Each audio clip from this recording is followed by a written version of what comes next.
Om Tava Kathamritam Tapta Jeevanam Kavibhiriritam Kalmashapaham Sravanamangalam Srimadatam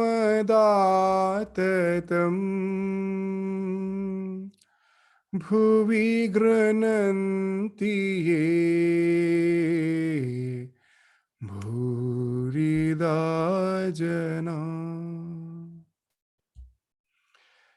The nectar of thy words revives the scorched spirit of human beings.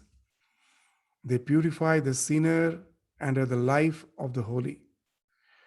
To hear them is itself auspicious and peace generating. They are the real givers who spread thy name far and wide.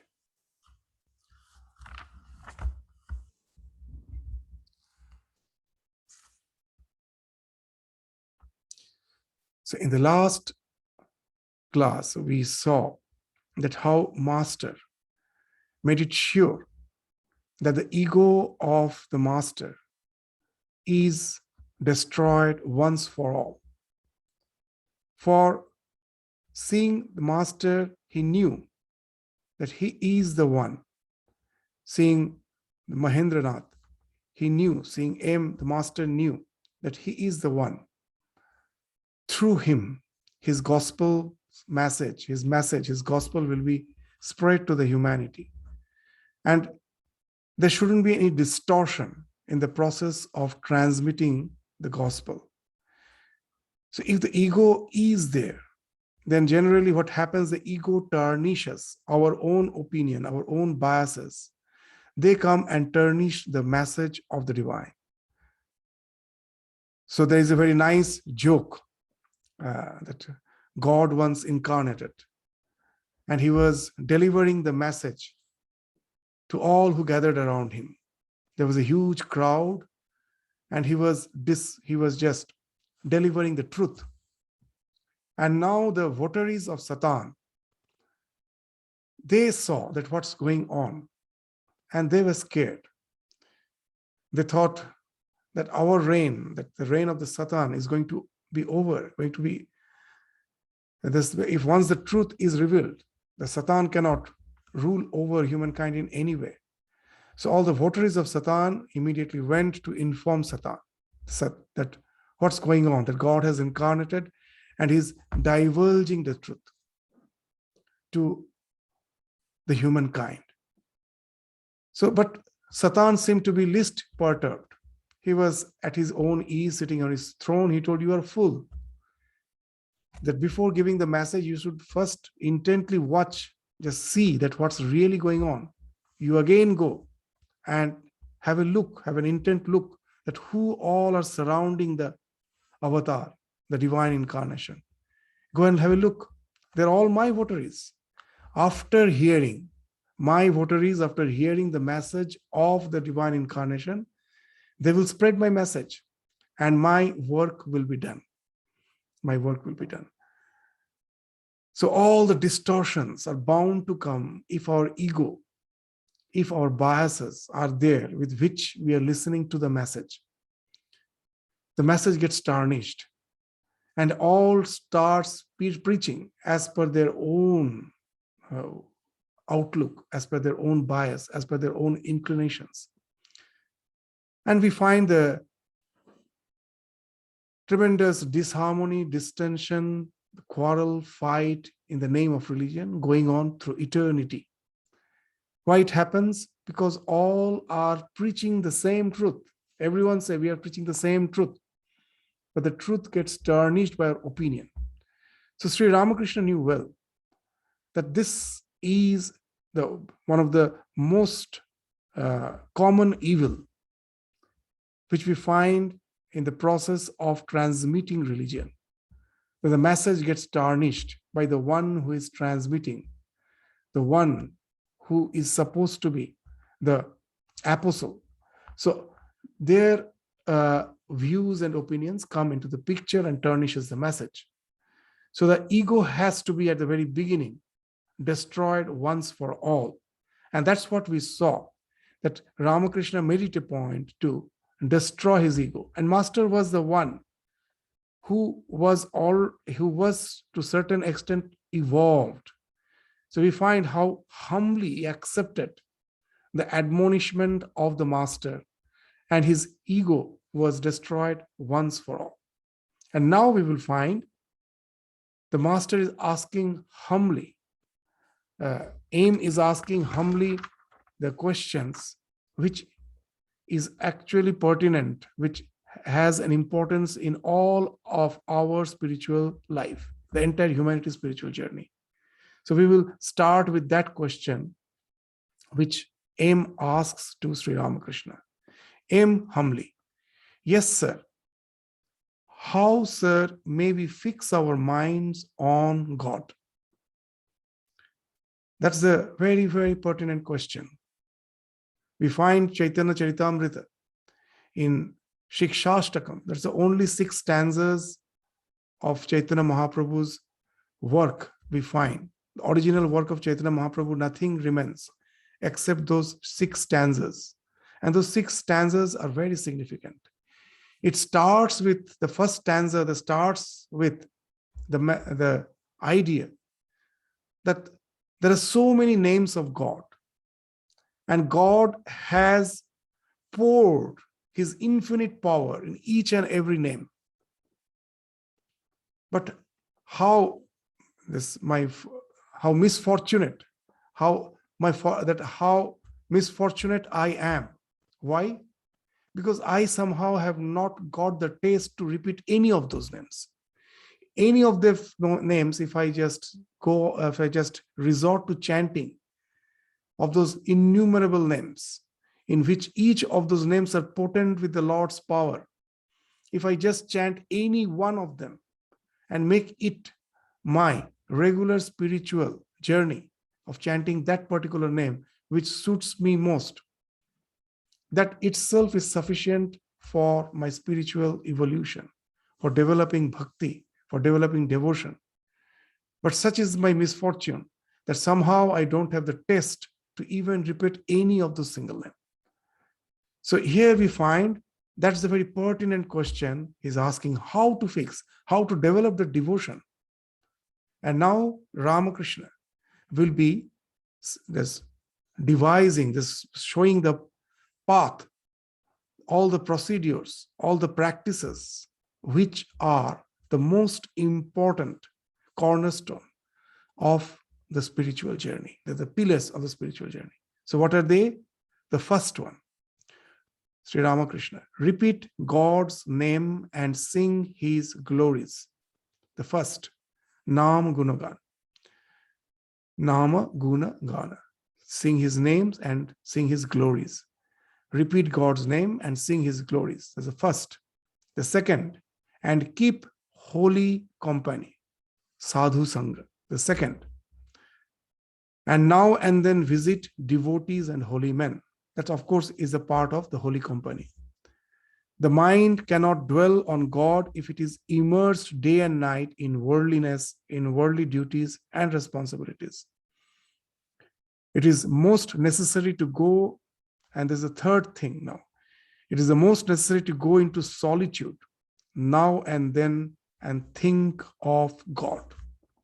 So the very first 3 points, the practices which he is indicating is Nama Gunagan, take the name of the Lord, sing his glories. The second is holy company, Sadhu Sangha. Third is now and then going to the seclusion, Nirjanvasa. So these are the 3 things which Sri Ramakrishna stresses again and again throughout the gospel. Of course, there are other practices which he will describe after that. But let us first deal with these 3 practices: Nam Gunagan, Sadhu Sangha, Nirjanvasa. Taking the name of the Lord. You may say, how to develop devotion? Go on taking name of the Lord. You will say, I don't have the test for taking the name. Well, okay, do you have willpower? Yes, we of course have willpower. We may not like a thing, but through my willpower, I can do something. Okay, that's the thing at the beginning which has been indicated. Whether I like it or not, let me use my willpower at some fixed hours in the morning, in the evening, in the dawn, in the dusk. Let me make it a point to have some time exclusively to sit down for repeating the name of the Lord, the japa. Then you may say that if it is something forceful, how it is going to help me in my spiritual journey. Know it for certain what I am doing today through my will again and again. If I have sufficient patience and perseverance, I will find that in a very short time, I've started developing a devotion, a liking for the repetition of the name of the Lord. As has been very nicely indicated by Chaitanya Mahaprabhu, Ei Harinam Nite Nite Bhakti Mukul Food Vechite. So go on taking the name of Hari, Ei Harinam Nite Nite. The next line is so important. Bhakti Mukul Food Vechite. That in our heart, in everyone's heart, there is a bud of bhakti. It's yet to blossom. Go on taking the Lord's name. That bud of devotion will blossom. It will simply bloom. And you will find that effervescence of devotion is as if flowing through your heart. In no time it will happen. So in so many occasions we have discussed the science behind it, that in this life we have found that anything which we like, all the things which we like, as if we have developed an obsession for it. How that obsession has developed? Out of necessity, we were doing it again and again and again. Anything which we do again and again, it's not lost. It as if creates a groove in our mind. The mind gets wired. So with the name of the Lord, the devotion gets wired. So with the name of the Lord, you will find that as you go on repeating, gradually the emotion will take the place of the will. Your devotion will take the place of the will. There's a neuroplasticity. As you repeat again and again, again and again, a groove is as if created. All our likings has actually developed that way. All the things which we like, and once you like, your emotions get involved in it. In this life, you will find that all those things are actually the things out of necessity which we did have done again and again.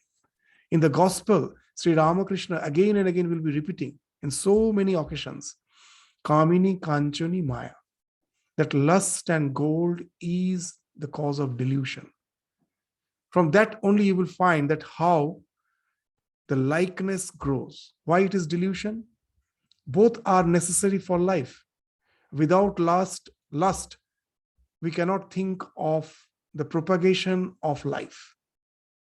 Without wealth, we cannot think of the sustenance of life. They're necessary. But from the single cellular microbe till the human being, that's the thing which we are all doing. And it has created such a groove in the psyche. It has went to our genes. In the process of genetical transmission, it is there, bound to be there. That deep groove speaks of our tremendous obsession for them. And how it has become now a cause of delusion. Just open any news channel, read any news. If there is a news of any crime, obviously at last you will find these are the two reasons, nothing else.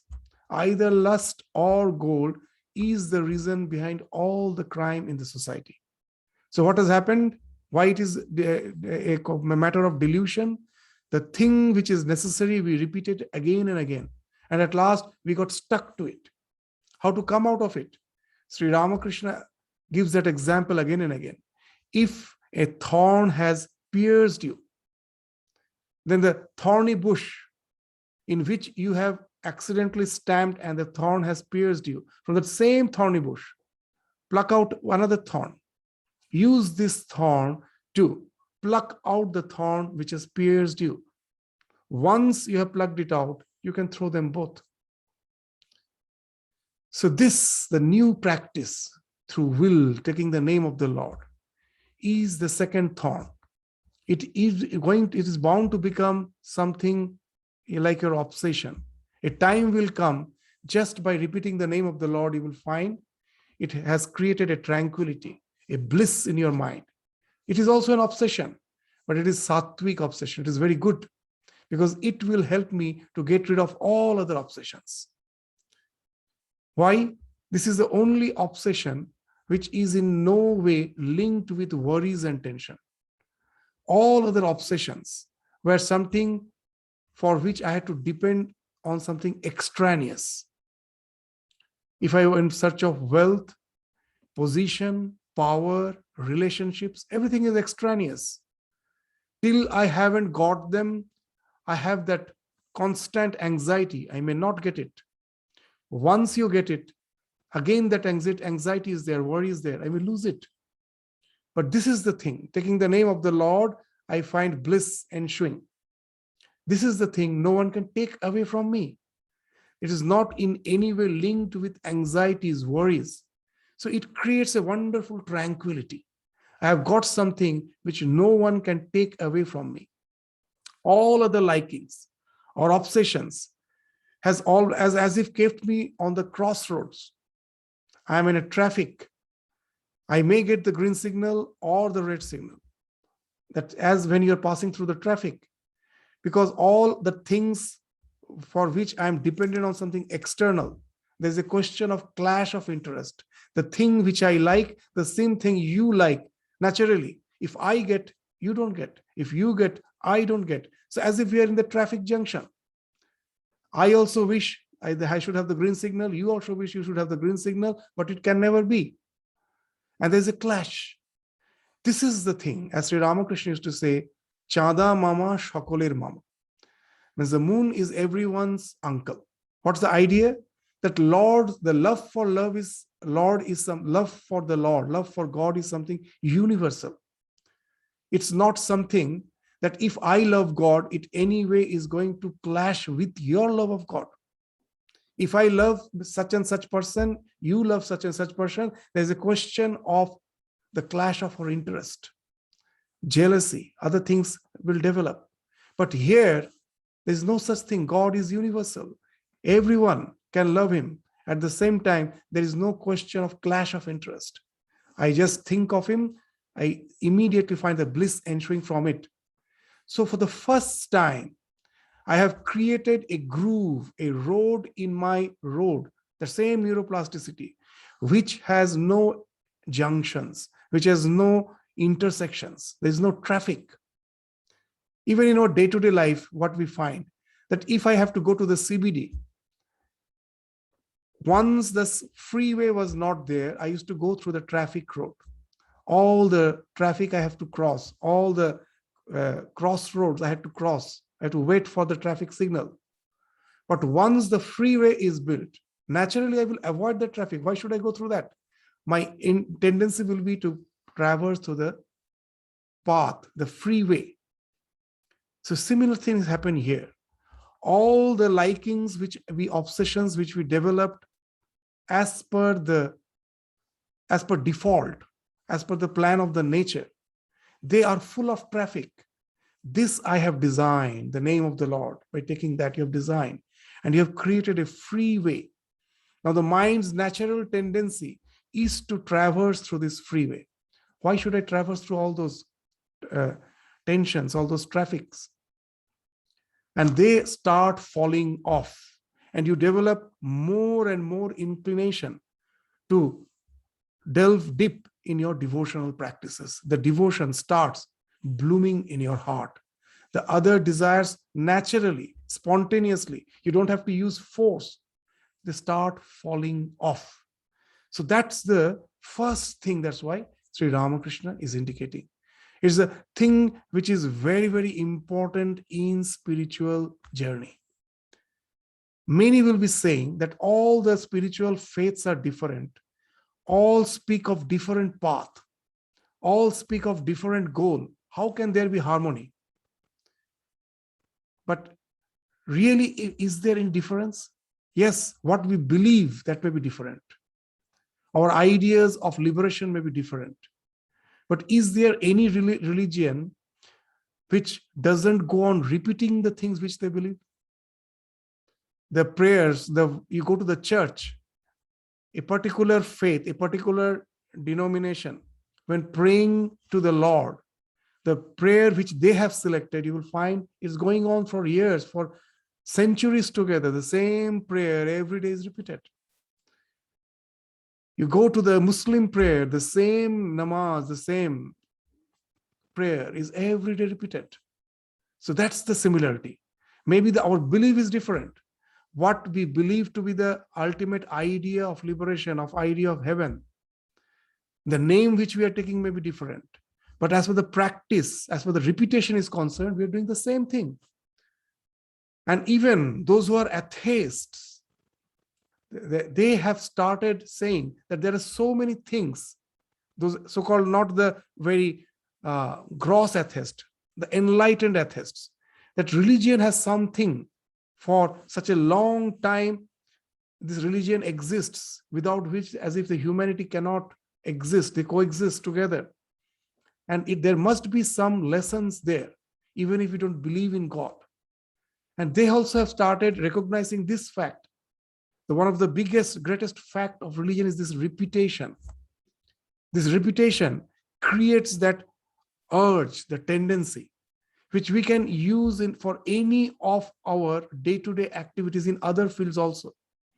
The student who doesn't like to study, at the beginning to insist the student to a certain extent to study is in no way bad. I know that in the present education system, it is mentioned that there shouldn't be any sorts of pressure. But we are actually not taking recourse to the psychological growth which happens by this repetition. If to a certain extent that we are asking the student to use their willpower at the beginning, they may not like it, but that insistence in short time will get converted into passion. You will find the student has developed a likeness for the study. First, he was not willing. We were constantly cajoling and was trying to explain how the future is going to be determined by his education. And somehow she also developed that willpower. In short time, that will get converted into the passion. Now you won't have to say anything. The student has developed the liking for the studies. We have seen that in hostel. The students, once develops the liking for the study, we need not have to bother about him at all. He now will be resorting to his studies just because of that liking. So that's the thing which from religion we have to learn. So here also the same thing has been told, that resort to that neuroplasticity, by that repetition. Maybe I don't like it, but if I go on doing it, this alone will be sufficient, that in short time I will find I have developed a devotion which is helping me to keep my mind fixed in God. It has become something spontaneous. So that's why that Swami Vivekananda's 3P is so important. Again and again we will find in his works, he says that the spiritual journey speaks of 3P: purity, patience, perseverance. What is purity? Again and again trying to keep my mind in that sublime thought, that by taking the name of the God, again and again I'm trying. There's the purity. And it's not easy. My mind will again and again deviate, get distracted. Through perseverance, I will have to bring it back. And this practice needs patience. It's not going to happen in a day. There is no slipshod remedy in spiritual path. The mind gradually transforms. Very slow process. As Swamiji used to say, that spiritual evolution is just like the falling of the dewdrops. It's not like the falling of the torrential rain. When the torrential rains is falling, I can see the rain is falling, the ground is getting wet. But when the dewdrops fall, it's almost unnoticed. In the morning, I go and just walk on the grass and I find it's wet.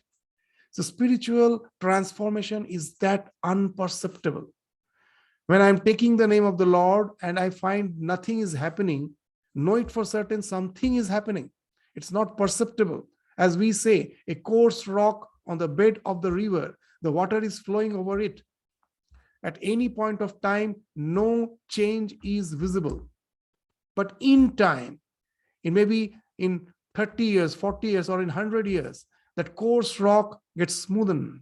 It becomes very smooth, just like the Shiva Linga. That constantly that water was flowing on the hard surface of the rock, and the change was happening. All the coarseness was gradually dissolving. Something liquid like water, by constantly flowing over something hard like rock, gradually smoothens it.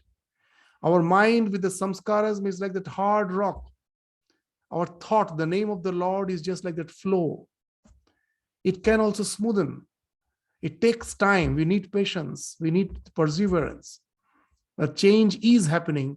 We have to persevere in that practice. And that's the first thing Sri Ramakrishna is indicating. Repeat God's name and sing his glories. And the second is keep holy company. Why this holy company? This, the law of association. In the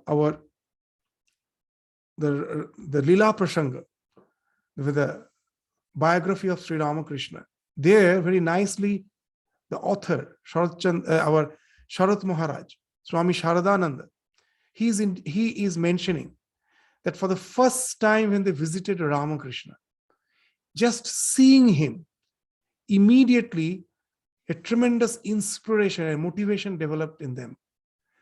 Till then, they thought samadhi, divine contemplation, all these were mere words, poetic words. Because it's not something you find every day palpably visible in someone's life. When you see the scripture getting enlivened in a person, then the conviction develops. What's written in the scripture is something can be practiced, and not only practiced, it can transform my life. So seeing a life, the real conviction comes, and from that the motivation comes. Otherwise, however we may go on reading the scriptures, it remains a theory. We can never get enlightened by it. As Sri Ramakrishna used to say, that you take an almanac, in that it is being foretold that there is going to be torrential rain this year. And now he used to say, you squeeze the almanac, not a single drop of water will fall. It forecasts that there is going to be torrential rain. But it is, after all, a mere book. It doesn't have the power even to give a single drop of water. It forecasts many things. Similarly, the scriptures may say many things, but out of that you get nothing. It's only bookish knowledge, unless and until it enlivens someone's life. And through that life, the scripture you find is manifesting. The life is the best commentary of the scripture. We may go on writing commentaries on all those scriptures. They are of no avail. It's only a realized soul who has lived that life, he becomes the living commentary of the scripture. And they are the highest motivation powers. Seeing them, we get convinced. Not only convinced, we get influenced. That we even, nowadays, these things, even in psychology, they say that don't instruct the children. They don't learn from what you say. They learn by observing what you do. So that's the same thing happens when we are with an holy company. More than the words, their life speaks. And just by mere observing, we start inculcating all the spiritual values which that person represent. I still remember when I went to some tribal belt, I was posted to some tribal area in some school to take care of the children there. Just my responsibility was in the education department, means in the school education. So when I was posted, a very interesting thing was suggested to me, advised to me by one of the senior monks. What he told was very, very significant. He told, don't think that you are going to keep a watch on the children. You are going to observe the children. Know it for certain that you think that you will be observing the children, but know it for certain it is they who will be minutely observing you. So what was his intention? That your life should be such that in no way your life becomes the cause of all wrong way of upbringing for the students, because they're minutely observing. You are the role model for them. What you do is for them the something which is the ideal. So be very, very careful. You always have this idea in your mind that it is they who are observing me. It's not me who is observing them. It is they who are observing me. So this sadhu sangha, that's the important thing. That's why Sri Ramakrishna used to say, sadhu ke dine dekhbi, rate dekhbi, tobe sadhu ke sadhu bole janbi. Means the one whose life has transformed. So for him, the 24 hours is a spiritual journey. 24 hours is life is an expression of the spirituality. There is no compartment of secular and spiritual. So such a life can bring a huge transformation. And that's why Sri Ramakrishna is indicating of this second thing, that to develop that motivation, to develop that conviction, the sadhu sangha is required. Keep holy company, and now and then visit God's devotees and holy men. So apart from the motivation to visit the holy place and holy men has another significance. What's that? When a holy person creates a wonderful vibration by his holy thoughts, in a holy place if you go, you will find that most probably you were not in a very good mood. You were a bit despondent, a bit depressed. And somehow someone insisted, well, let us go to some temple, let us go to the shrine. And just because of the insistent, you, along with that person, visit the shrine. And the moment you are there, or maybe in presence of a holy person, suddenly you find your mind is uplifted. Why it happens? Because that's the place, a holy place, a temple is the place where everyone goes there for that specific purpose, for prayer, for meditation, for chanting. And that's the place which is filled with holy thoughts. The place having a particular mental vibration is a fact. Have you ever seen anyone going to the so-called the cremation place, the place of cremation or the funeral for the evening walk? Such beautiful gardens are there. All the place of their this funerals are really wonderful, so well maintained, beautiful garden. Have you ever made it a point that I should go for an evening walk there? Because that's the place with all its cleanliness and beauty, is the place full of that sorrowful thoughts, depressing thoughts. Someone has passed away, and for the funeral you visited that place. You went to that place. That's the purpose. So naturally you will find how beautiful it may be, how scenic it may be. You never feel uplifted by visiting such place.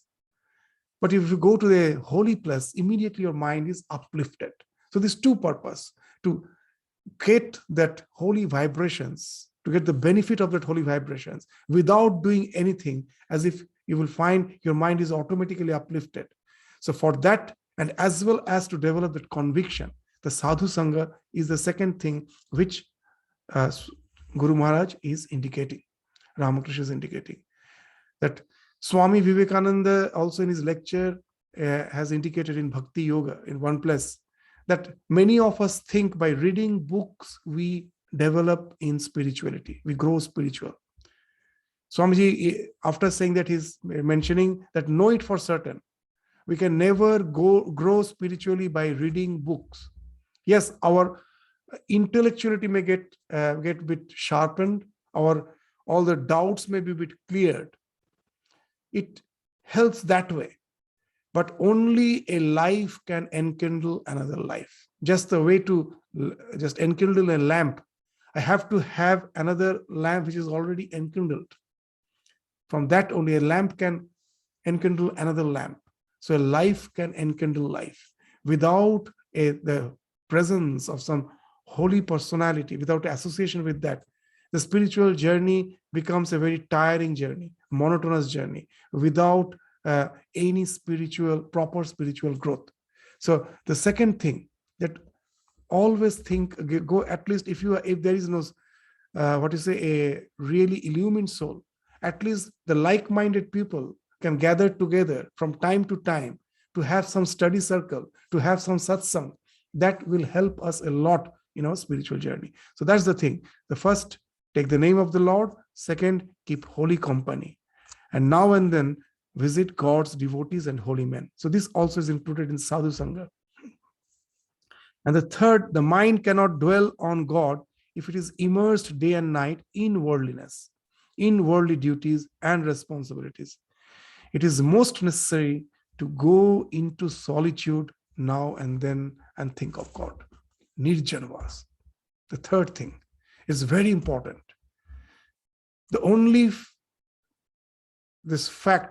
thing of which we can be certain in this life, everything is uncertain. I don't know what's going to happen tomorrow. We cannot be so certain. Anything may happen. The life at any time can just take a turn in any way. But one thing, Swamiji is saying, in this uncertain life, one thing is certain, and that is death. We all have to die one day. Nirjanvas brings the sense of impermanence. You can try it. Those who have never tried, you can try that. Just by having that, that idea that let me just be alone so that I can spend some time in some sublime thoughts. Know it for certain. The first, if you can spend a few hours quite long alone, suddenly you will find that thought of the impermanence becomes predominant in your mind. Throughout our life, what we do, we are actually afraid of ourselves. Sometimes we say that the biggest problem in life is having no problems. When you have no problem, then you find you yourself are the biggest problem. How in so many ways the mind will be baffling you. The thoughts, the worries, the tensions, the thought of the impermanence, all those come and baffles. Most of the time, sometimes we find that we are unnecessarily engaged. It's just running away from the fact that I cannot stay alone with myself. The most dreadful company which for me is myself. The most dreadful company. We are so afraid to be alone with ourselves. In spiritual journey, that is required. When Swami Vivekananda went to Kashi, he was in the Durga temple. And when he came out from the Durga temple, the passage through which he has to exit was very narrow. On one side, there was a reservoir. On the other side, there's a wall, a huge wall. So there's no way you can run on sides. You have to walk through the road only. And that's also a very narrow road. And suddenly he felt something is following him. He looked back and he saw a pack of monkeys. He started running. He got scared. He started running. The monkeys were running after him. They were on his heels. And he was extremely scared. And suddenly he heard an old monk from a distance was shouting, "Stop, face the brutes." So hearing that, Swami Vivekananda turned around. He stopped, turned around. And he saw a wonderful thing. The monkeys also stopped. They were chasing till now. When he stopped and turned around, they also stopped. They also started looking at him. For some time, both stared at each other, and then the monkeys started receding. Swami Vivekananda, after that, reminisced. When he was reminiscing this incident, he told, I learned a big lesson of my life. What? Stop, face the brutes. Stop, face the brutes. So our mind has a lot of brutes. I still remember as a student, I was attending one, the students' convention in one of the ashram. In the National Youth Day on 12th January, a students' convention was there, and there was a question answer session where the students were supposed to ask the question to the senior Swami, and the senior Swami will reply. And the students, sometimes, of course, there will be some very good questions, and sometimes the questions are very funny, very trivial questions. So one question was something very personal. One young girl asked, the question was, Swami, have you seen any ghost? The reply was wonderful. Well, it's yeah, I have seen and I can show it to you. And the girl was very curious. Well, you can show? Well, yeah. Well, just sit quietly and observe your mind. You will see so many ghosts. You can see so many ghosts there. So they are there, the most dreadful ghosts. So unless we are in seclusion, we have never faced the mind, we can never know our mind. The sense of responsibility comes that after all, in the spiritual journey, there is no use in blaming others. As long as I'm busy with my life, I have the excuse to blame others, thinking that if they are not there, I can be free from so many distractions. I can be I can delve deep in meditation. It's then only you find when there's no problem, the biggest problem is there. You cannot deal with yourself. And this is the thing which we have to face courageously from time to time, not for long. At the beginning, if I am kept alone too long, I may get deranged. All the ghosts of the mind can really they're very strong. They have the power to overwhelm me. We may get deranged. That's why Sri Ramakrishna will say at the beginning, just for one night, 3 nights at the most, not that for a huge stress that you just make it a point that for once for all, I leave everything and go. No. From time to time, just for a little, to watch your own mind, it is Nijjan Vasa helps us a lot. And the idea of impermanence becomes something predominant in our mind. That's the thing for which we are constantly running. You know that when a rabbit is chased by the predator, the rabbit at last, when it finds that the predator is about to catch him, and the rabbit finds that it cannot escape, what the rabbit does, it will start digging a hole in the soil. And when a little hole has been dug, the rabbit will hide its head there. The moment it hides its head, it cannot see the predator. And the rabbit foolishly thinks, I am safe. So that's what all our social engagements are. Just we are like a rabbit, we are making a small burrow and hiding our face there and think we are safe. But the predator is in back. You may not observe it, it is observing you. So in no way you are going to get rid of them.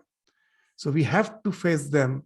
And then only the idea of impermanence, that will dawn in our mind. The things which we at present give so much importance, they will lose their importance. They will become something trivial once we resort to this Nirjana Vasa, seclusion, from time to time. So that's the third thing Sri Ramakrishna is saying. From that, the fourth thing is bound to come. The viveka, the discrimination. That what is actually worth in our life and what is secondary. This Ishwar Nitya, Jagat Anitya. This viveka, this power of discrimination, that will come once we get established in these first 3 practices. So that's the thing Sri Ramakrishna will indicate. To meditate, you should withdraw within yourself or retire to a secluded corner or to the forest. The 3 things. Either, when he's saying that mone, bone, kone in Bengali, in your own mind, it's not possible for us now and then to go to the forest. Where we will go. So if there is some provision that inside the forest there is a cottage and I can go, well and good. But how many can avail such provisions? There is not such provision for all. So if it is not possible, even in your own house, if some space is there meant for your seclusion, well and good, resort to that. We know that also is a luxury for many. It may not be possible. So now and then, whenever it is possible, in your own house, try to delve in your own mind, but when there is a relaxation for some time, when no one is disturbing you, you are alone. Most probably the children is yet to come back from the school, I have returned from my work. My spouse is yet to return. Little time is there. Immediately use it. Go within instead of opening the TV and getting distracted in all the so-called day-to-day happenings in the world. For some time, seclude yourself. Just be with yourself. Sri Ramakrishna, once returning from Brahmo Samaj prayer to Dakshineshwar, and on the way, the residence of the Kaviraj, the Ayurvedic doctor, whom Sri Ramakrishna used to visit for all small ailments, his house was there. The Kaviraj, the Ayurvedic doctor, was supposed to deliver some medicine to Sri Ramakrishna, but because as he was busy, he couldn't come to Dakshineshwar. So now as he was passing through that way, he asked the one who was accompanying him. There were two persons accompanying him, the author of the gospel, M, and his nephew, Ramlal. So he asked Ramlal to go and collect the medicine as they were passing through that way. So as Ramlal just got down from the carriage and went to get the medicine, so immediately the cabman knew that it will take some time. So what the cabman did, it released the horses. It removed the buckles, it released the horses, and immediately the horses went to the side of the road and started nibbling on the grass. On the side of the road, there was some grass, and it started nibbling. Sri Ramakrishna, the master of examples, immediately told M, what? The author of the gospel, what? Very interesting thing. Ramakrishna was a master of example. Immediately told, see, our condition is just like the horse. We are buckled to the responsibilities of the family, like our family, of our workplace, all the responsibilities, we are buckled like the horse. But now and then, it's released, it is relaxed for a bit. Don't forget to nibble. Just immediately go to the green zone and nibble. Means be alone and think of the Lord, the Nama Gunagan, taking the name of the Lord. Resort to your spiritual practice whenever it's possible, that little time. So that is what is meant by mone, in your own mind. Sometimes I don't have the space to be alone. I cannot think of going to some forest to be alone. But yes, in this life, now and then, we will be this is what you say, that this ties will be opened, relaxed. We will be unbuckled for some time.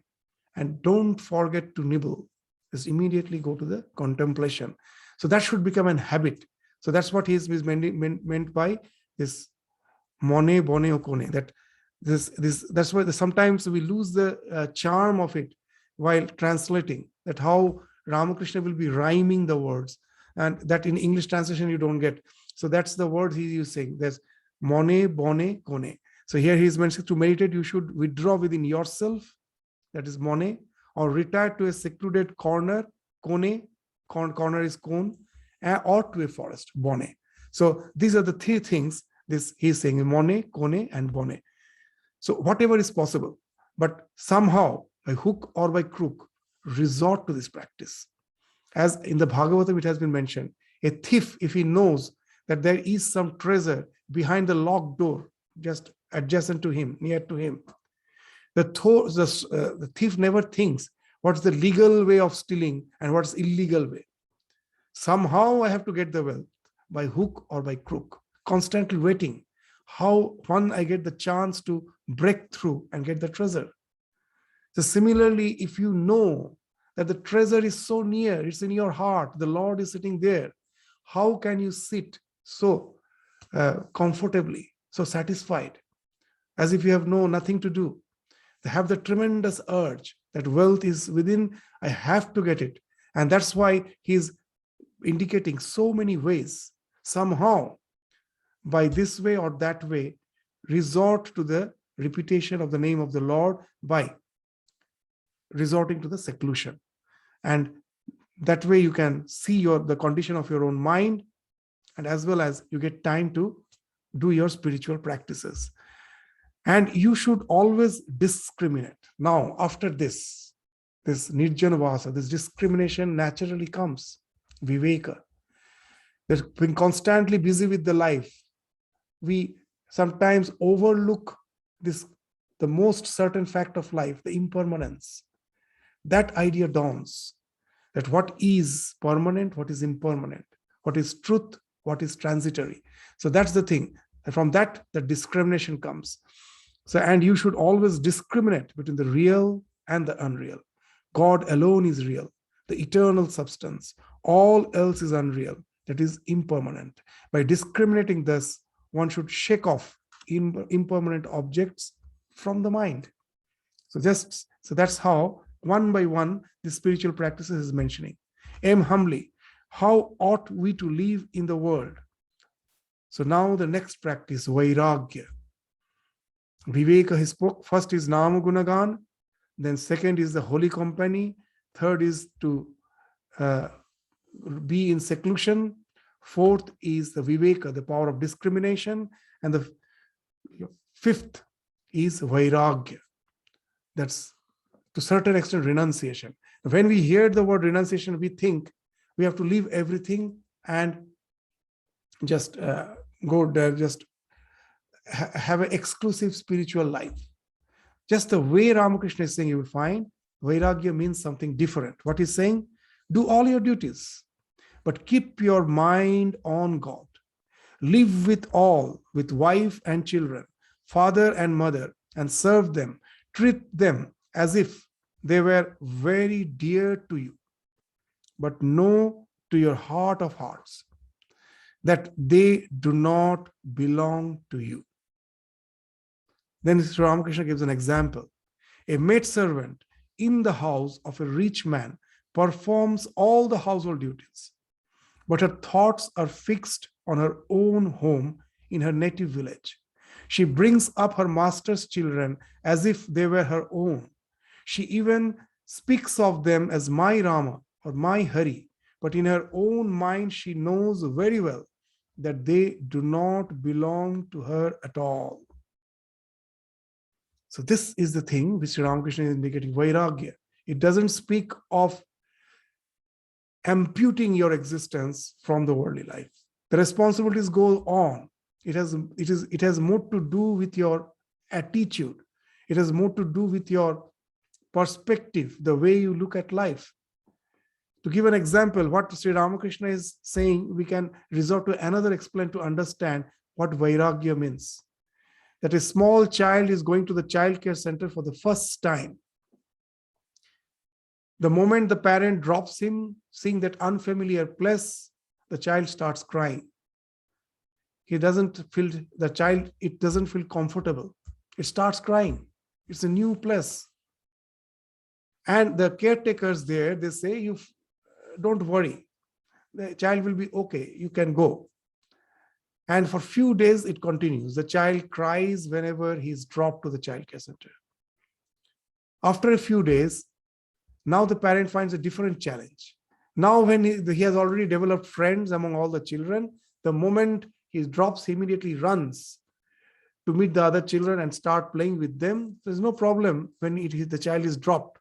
But now the problem is when they go to take him back. Now they don't want to go. They will start crying. The parents find it takes a lot of effort to drag them back home. They want to be there with their friends. They cry and they don't want to go back. First they were crying when they were dropped. Now they're crying when they are being taken back. It continues for a few more days. And then the parent finds the child is no more crying. It's happy while going. And when again the parent comes, it immediately comes running, ready to go home. What has happened in this process of every day coming and going? It has been registered in the child's mind. What? That the parents, my home, with my stay with my parents, that's something permanent. This is temporary. Every day morning, my parents will drop here. In the afternoon or in the evening, they will come and take me back. So this is a temporary place. This is not the permanent place for me. My permanent place is my home. But once the child develops a sense of the temporary idea of this temporary place, It doesn't mean the child won't play with other children. It doesn't mean the child will sit throughout the day in a corner in the childcare center waiting when the parent comes back, father or mother comes back in the evening to take them back. It doesn't mean that. It's quite happy with the other children playing, but there is no suffering. It has now learned that it is a temporary place. Every day morning, my father will drop. I will be happy with them. In the evening, they will come. I will go back. This is Vairagya. To develop that sense of impermanence. In this kindergarten called world, we somehow are not as matured as those small children. We don't learn the fact that it is a kindergarten, it is a child's play center, child care center. We are here for some time. We are not going to be here permanently. We are of course, it's desired that we take part in all the activities. But with that child, if like that child, we also have that awareness that yes, in the evening, we have to depart from this place. But that doesn't mean I won't be playing.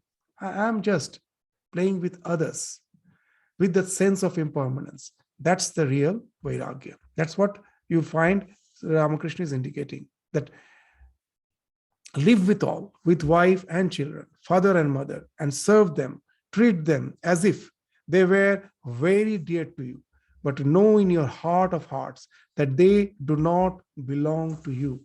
At last, we have to be separated. Nothing can keep us together. As in the Bhagavatam, in one of the slokas, very nicely it has been indicated. Our life is just like the pieces of thermocol, which is flowing on a stream, down the stream, which is flowing down the stream. So many pieces of thermocol. Accidentally, two pieces come together, flow for some time, and again they depart. That's what life is. In this flow of life, in this birth, whom we call my child, my wife, my husband, my children, my father, my mother, in the next life, again, all this will change. We are all like these pieces of thermocol, now meeting, now separating. And that's the life. Nothing is permanent. It's a flow. Why develop the tremendous inordinate attachment? When I am with someone, I do my best, what I'm supposed to do, with that sense of detachment, that after all, these are not something which are going to be permanent. If we don't have that sense of detachment, we suffer unnecessarily.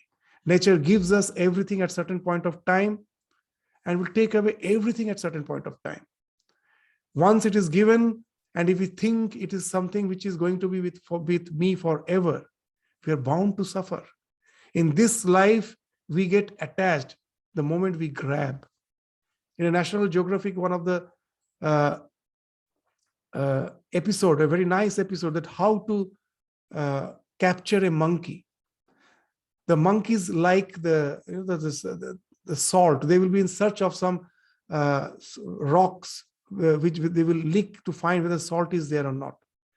So the salt is something they like. So now to tempt them, there's some rocky salts, some rock which is salty is kept in their vicinity, but it is not kept in free. It is kept inside a pitcher. It's a bottle. You have the neck is narrow and the pitchers, that the container is having a lot of space, but the neck, the opening is very narrow. So the monkey, and it's a transparent, it's made of glass, and the salt rock is kept there inside that pitcher. And seeing that the monkey gets tempted, it will put its hand inside the pitcher to get hold of that rock salt, and now it tries to bring it out. And now the monkey finds the hand has got stuck. Means when it has thrusted its arms in, the fist was not clenched, so it easily went. Now with the rock salt, the fist has clenched his fist. It doesn't come out. If it leaves the rock salt, hand will easily come out, but it won't leave. Throughout the night, it has tried its best to get rid of the rock, get rid of the bottle, the pitcher. It couldn't. And in the morning, it can be easily caught because its hand is already inside the bottle which cannot remove. Such is our condition. We get caught in this quagmire of the world because once we grasp, we don't want to leave. If you leave immediately you are free. But our condition is like that monkey. So that's Sri Ramakrishna saying that take care of responsibilities, but don't grab, thinking that that's the permanent something with which you are going to stay forever. Nature gives you, it is going to take away. Knowing that with the idea of seek not, avoid not, that Swami Vivekananda will be saying again and again, we should go on with our life. And that's the idea which is being indicated by the term Vairagya, the dispassion which follows from discrimination. That's the real dispassion. As Sri Ramakrishna is not in the gospel, in the Master Mahashaya's aim has some his reminiscences. In this reminiscence, it is mentioned that Ramakrishna, how nicely used to say that Shangshari Shajbe, Shangshari hobe na. You must always pretend to be a householder, never become a householder. Sadhu hobe, sadhu sajbe na. And never pretend to be a holy person, become a holy person. We just do the opposite. We are highly attached to the family and we pretend to be a holy person. Ramakrishna is saying just do the opposite. Don't pretend to be a holy person. Be a holy person. Sadhu hobe, sadhu sajbe na, shangshari sajbe, shangshari hobe na. Pretend to be a householder, never become a householder. So just like a lotus leaf, we are supposed to be in the waters of samsara. It is in the water shouldn't touch it. That's what Sri Ramakrishna is indicating. We will continue with the remaining portion of the Sri Ramakrishna's conversion again in the next class. So with this, we stop our discussion today. Om Shanti Shanti Shanti. Thank you. Namaskar.